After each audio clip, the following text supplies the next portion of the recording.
We're back with another engine swap. This one's, I guess, a relatively new one.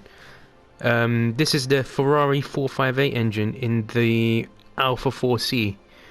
Now, saying that, I've never driven either car stock, and I made this livery specially for it, so this one should be up on my page in game if you wanted to install it. It's got a wide body, 21-inch wheels, and I think it fits the theme of the Italian sort of combination, I guess, of powertrain Ferrari and Alfa. So let's go and install the engine. Obviously I've only got one of them, but here's the engine code F136F. Adds about 87 kilos, so it's a heavy engine, but then saying that, it's probably double the size. This one's a 2-litre 4-cylinder, 1.7 4-cylinder, and now it's going up to 4.5 litres. 563 horsepower compared to 234, so pretty much double the horsepower, a bit more torque, and obviously the power to weight ratio is going to be way better. And this is a stock car, like I haven't upgraded this at all apart from visual mods, so we'll install it and see how it goes. Obviously I've got nothing to compare to this. I don't know how the Alfa drives in game because I've never driven it.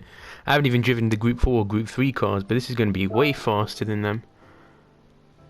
So let's max it out. Obviously got to buy the comfort hards for the drifting we're going to do later. To be honest, don't really know much about Alfa apart from they look quite nice. Some of them are kind of fast, I guess. I don't know.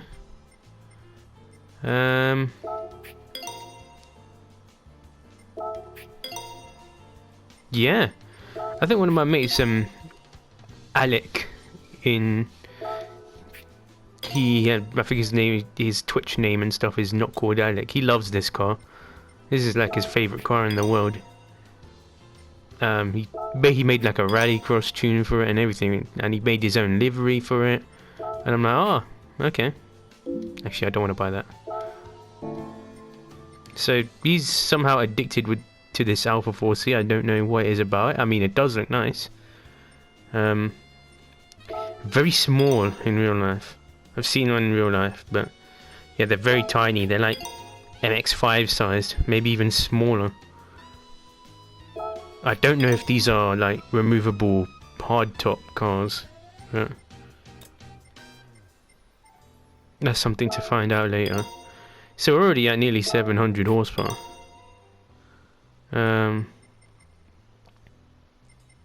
See, we can't put a turbo on this or anything. I think this had like 900 horsepower on GT Sport, but doesn't look like it's gonna get that high. Do some drilled discs. I think this has a DSG stock anyway, so I think we'll be good. Fully customized suspension, flywheel, race transmission. I think it has like a torque converter automatic sort of thing. I'll end up buying all the tires for it. Could make a 700 pp the Monchine for it. Maybe even a 600 pp Tokyo Express setup, but then knowing them, they're gonna change everything completely in terms of like the performance point system on the next patch, which I think is, well, it's November now, so it should be either out tomorrow, Thursday, when I'm recording this video, Thursday 4th of November, or next Thursday, so the 11th. And then at the end of the month they'll have their drip feed update. I'll buy the race tires later. So final verdict, 739 horsepower, 904 kilos. So this is going to be a bit of a weapon, I think, just like the Cappuccino, but a bit heavier and a bit more powerful. So we'll catch you on the track just to see what this is like on track performance. I don't know what track to do, but I'll probably figure it out when we get to that stage. Right, onto the track. We've decided to go with racing hards this time instead of racing soft, just to make it a little bit more of a tuning challenge, so I can tune the tyres, cater the tyres to the car. I've obviously driven a few laps around the track already to adjust this. It seems to be fairly balanced, so pauses where necessary. For the suspension, for the diff, aero is maxed out, I believe. 140 and 260, yeah. Obviously no power adjustment, no weight. Auto set to 250, and yeah, it's just auto set, so don't need to worry about that. This is a bit weird where the auto set to 250 and then the top speed's actually 384, which I think's pretty weird, but oh well, that's not my problem to decide how to code this game. So we'll take it out on the track and see what it performs like. Obviously we have to go to Monza because Italy. Monza or Sardinia, either way they're glorified glorified oval tracks basically, in my opinion. So what I realised is that my first setup had too much camber and too much front toe, so I added a bit of toe in to help with turning, and it seems to be a bit slidey. I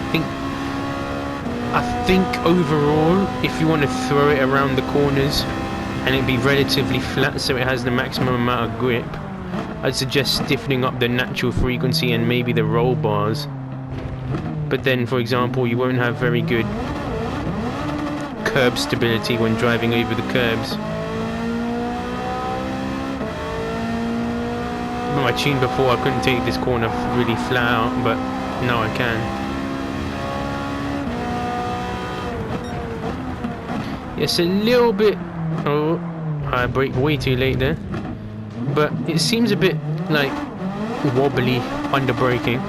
I've turned the brake sensitivity all the way up on the diff to see if that helped. It didn't really help.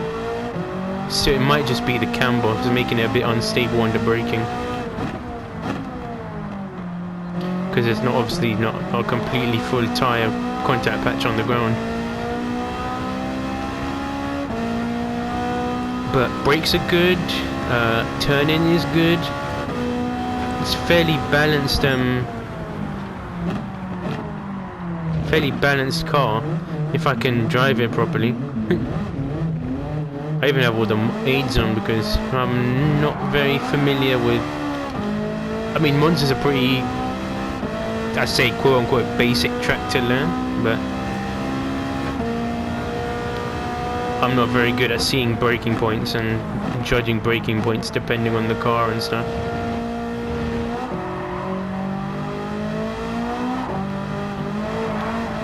I've been mainly doing a lot of like top speed and drag racing and stuff, but barely any track stuff, so I need to spend some more time trying to get back into it. Especially considering this is a car I've never driven before, a platform I've never driven.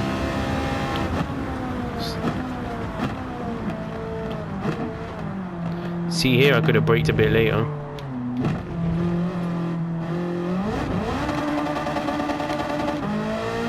Sounds good.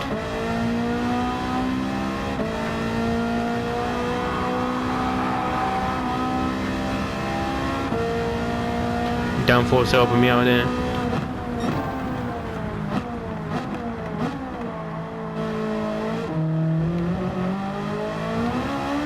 See, even with the racing hards, this seems fairly grippy, you know, so... this one I have to use this, hug the wall for, make use of the slight camber on that corner. And you gotta make sure you're off the brakes before you turn in, otherwise you'll understeer.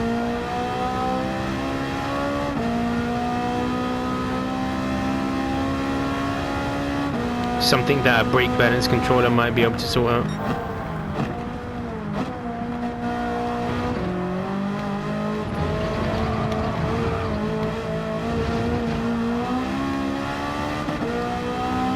It's pretty quick, it picks up very quick, but I think it dies off towards red line. So I think this is like an early shift car.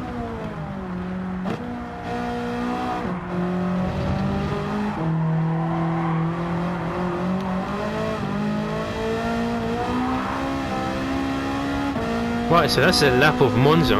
I think we'll go into the drag racing next. I actually like how this car handles, so it might be worth putting in some extra time into setting this up properly. But yeah, we'll go into the drag racing next.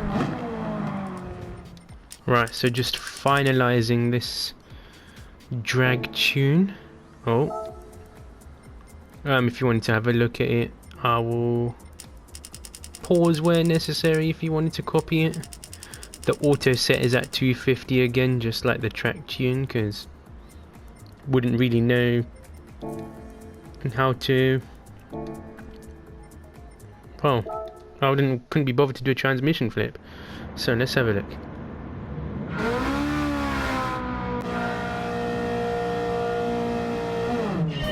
Oh, look, I did a wheelie there. Jesus Christ. Okay. I'll have a look again.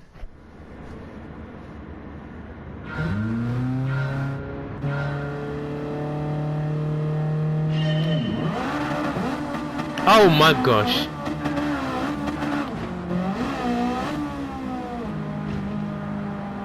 Okay.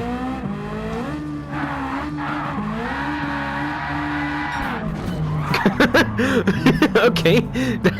That was probably we'll have to fix that a little bit.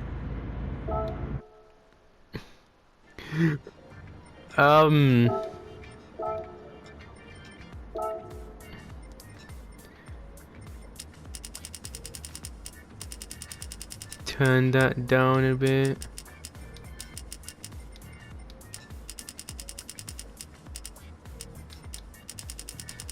Ride height down a bit. Probably some ballast at the front.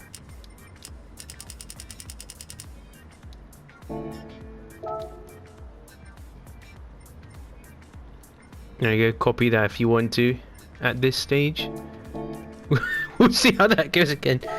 Just instantly, almost backflipped, like boom. Oh, I didn't even use nitrous then.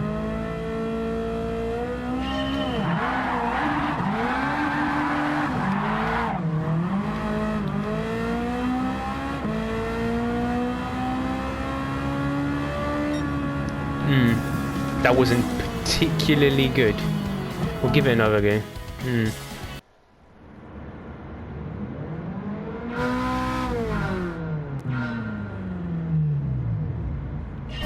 Okay, I don't know what happened there, but we'll try again.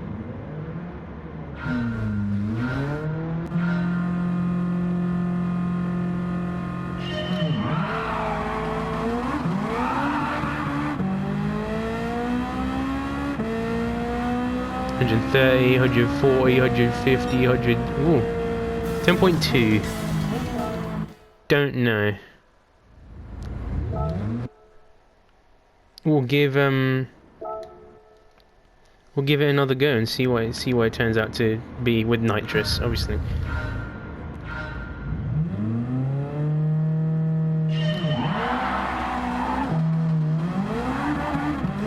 Nitrous.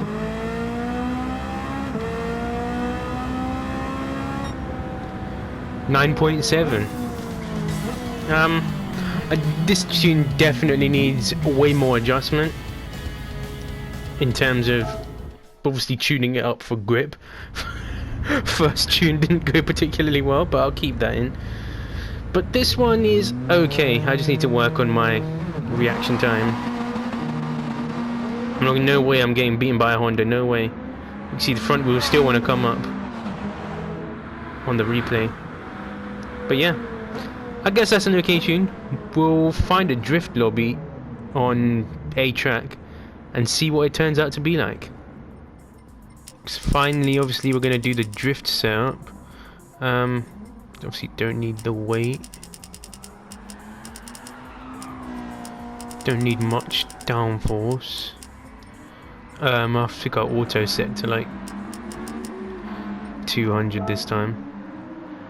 See what? Oh, we've gone very low in terms of the performance points. That's probably because of the comfort tires.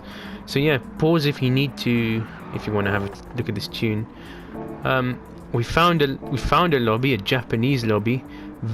on Tsukuba this time, so we'll see how this turns out. Looks like many people crashing into each other, many flags, mainly Japanese, but we've also got a Belgian, got a French guy, and we got me, so we'll give it a go, see what happens. Make sure traction control is off.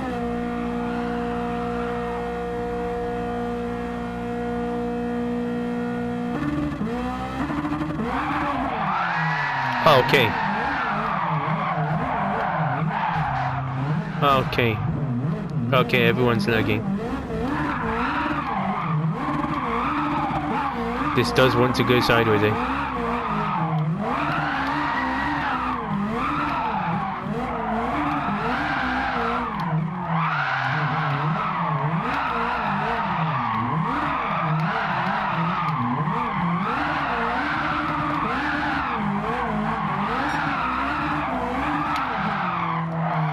Oh, I messed that one up. There's no one behind me. I remember on Gran Turismo 6 I used to take this line. Car attack.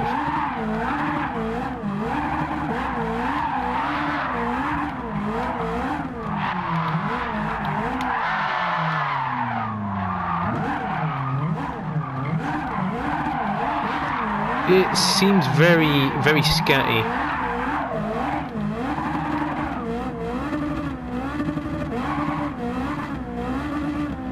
Brake pads controller, I'll put all the way to the rear, see what happens.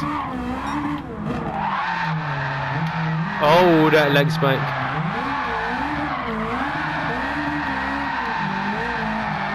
It does hold the drift well, it just has a very wide angle. I think it's because the momentum from it being a rear engine, it's like a kind of pendulum effect sort of. So it just wants to swing the back out anyway.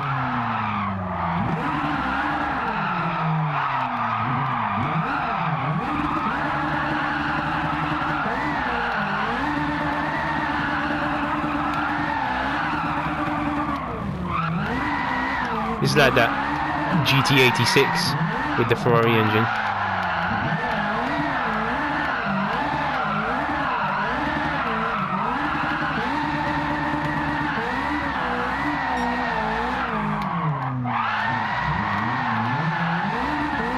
This is quite hard to control. Oh my god, I'm in the grass.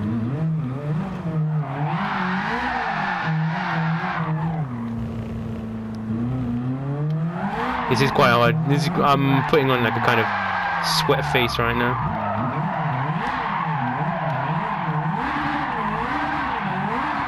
Yep, cab off.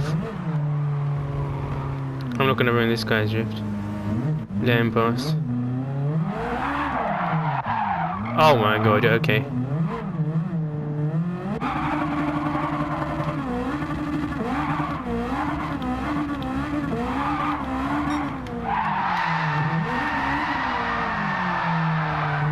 The lag isn't helping either. Like, the sudden frame drops are not helping.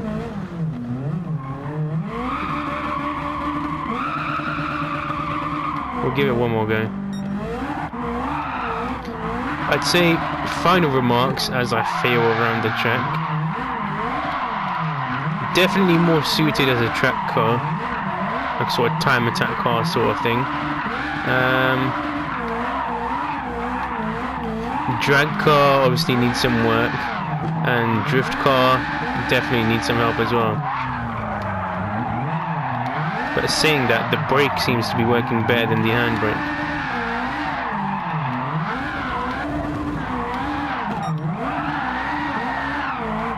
And it's very responsive, the throttle response is very good, probably because it's naturally aspirated still.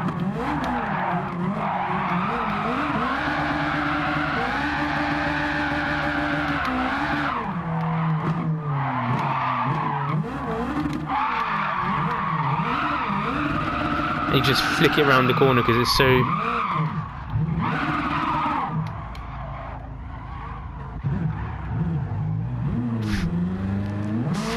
Flick around the corner so easily because it's so light. 900 kilos, 750 horsepower. So yeah, the drift tune could definitely use some work. Obviously I'm not the best at either of these sorts of things. Let's see if we can get a good final slide next to the BRZ.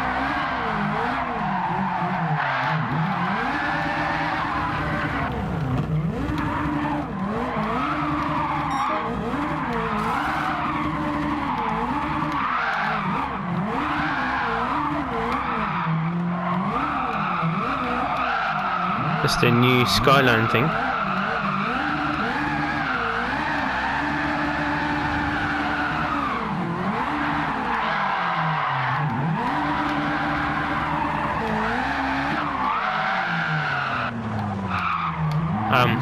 I fucked that up royally.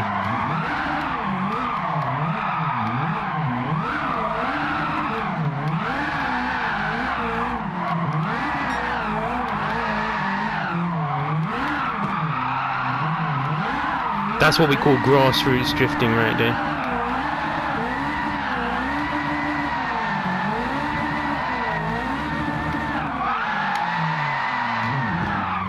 Definitely use some work. I think maybe less handbrake power as well. But yeah, definitely more suited as a track focus car.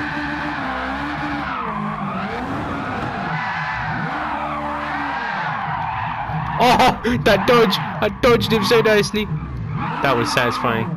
But yeah, definitely more focused as a track car. Drift car, not so much.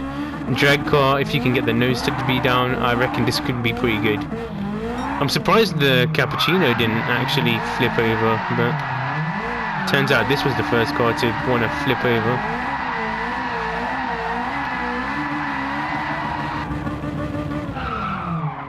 But yeah, I think I'll conclude it there. Very nice car to drive in terms of a track car. Drift car and drag car obviously need some work, but I'll work on that in my own time, and you can as well.